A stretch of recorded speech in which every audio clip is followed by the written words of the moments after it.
విశ్వాసిని అప్పగించేది ఎవరు? దేవుని యొక్క లేఖనములు ఏం తెలియచేస్తూ ఉన్నాయి?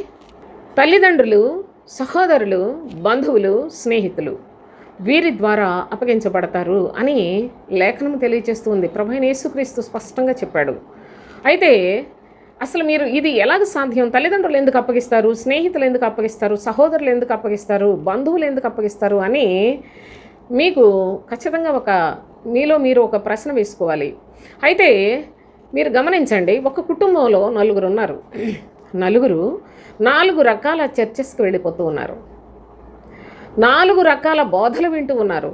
ప్రతి చర్చిలో క్రీస్తు బోధ విన్నట్లయితే సమస్య ఉండదు, కానీ క్రీస్తు బోధ అసలు ఎక్కడా లేదండి.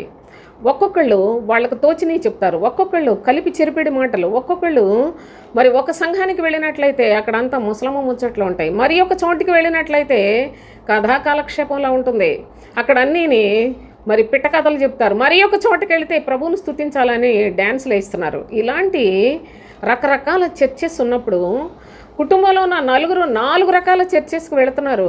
ఎవరు దేనిని ఆచరిస్తారు? ప్రతి వారు ఒకళ్ళ మీద ఒకళ్ళు పోటీ పడే పద్ధతే ఉంటుంది. కానీ నిజముగా క్రీస్తును కలిగి క్రీస్తు రాజ్యానికి సిద్ధపడాలి అనే మనస్సు కలిగిన విశ్వాసి ఆ కుటుంబంలో ఉన్నట్లయితే మాదొకటి నీదొకటేనా అని అందరూ కూడా ద్వేషిస్తారు సోదరులారా. అంతేకాదు భేదాభిప్రాయాలతోటి సత్యాన్ని అంగీకరించక రకరకాల సమస్యలు. అలాంటి సమయంలోనే విశ్వాసిని తల్లిదండ్రులు, సహోదరులు, బంధువులు, స్నేహితులు కూడా అప్పగించే పరిస్థితులు మీరు ఎదుర్కోబోతూ ఉన్నారు.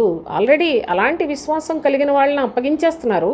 అయితే ప్రస్తుత కాలంలో దేవుని యొక్క చిత్తాన్ని గుర్తెరిగి నిజముగా కుటుంబంలో అందరూ కూడా ఒకే బోధ, ఒకే మనస్సు, ఒకే భావం, ఒకే పద్ధతిలో ఉన్నట్లయితే, అందరూ క్రీస్తునందు ఉన్నట్లయితే సమస్య రాదు కదా.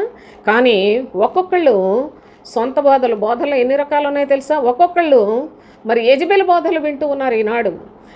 ఇంకా చెప్పాలంటే బిలాము బోధలు వింటూ ఉన్నారు సోదరులారా. అలాంటి సందర్భాల్లోనే ఇంత భయంకరమైన పరిస్థితులు ఎదుర్కొనవలసిన మరి దుస్థితి విశ్వాసులకు కలుగుతుంది. అంతేకాదు దేవుని యొక్క చిత్తము ఎరుగని అక్రమ క్రైస్తవుల వలన చాలా సమస్యలు ఎదురవుతాయి.